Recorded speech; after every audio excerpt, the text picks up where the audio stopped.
So, thankfully, some good people there. Well, the freak accident changed the life of a world-class athlete from New Jersey. But he refuses to let it take his spirit or take him away from his sport.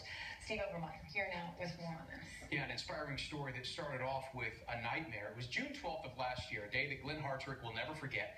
While training for another Ironman triathlon, he was hit by a car.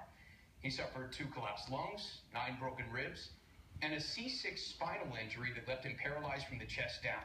A tragic accident that ended his career as a runner, but not as a racer.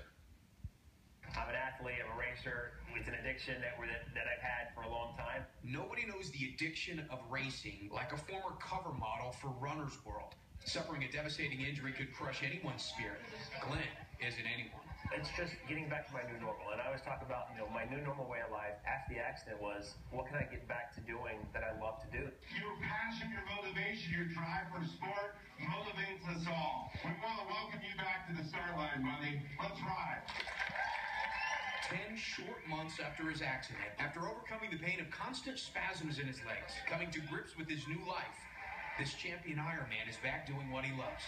This is racing. It was racing before. It's just a new way of racing. And instead of using my legs, which were nice, strong, and powerful, I got to use my arms, which weren't so much.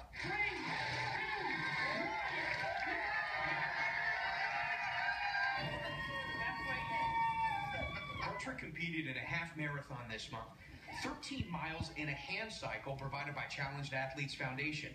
His presence providing motivation. Well, I think the racing world is really a family, right? So you have people who have done marathons, triathlons, Ironman.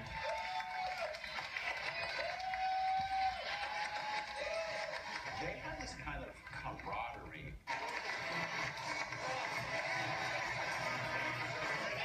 Is this helping you more mentally or physically? It's both. It really is both. It gets me away from going back to therapy, going back to rehab, to get me back into the old mindset. My new normal, it does go to show you anything is possible. When Glenn ran his first marathon in 2006, he said, it's off my bucket list, never again. But he caught the racing bug. He promised himself he would run at least 1 marathon every year. Maurice Christine, he is not letting this life-changing accident change that. He will compete in the New York City Marathon in November. Oh, I know, amazing, right? What an attitude. We can learn so much from guys like this. That's right, just keeping that wave of positivity going, Unbreakable spirit. Thank you. It's truly an inspiration. Thanks, Steve. That was great. Up next.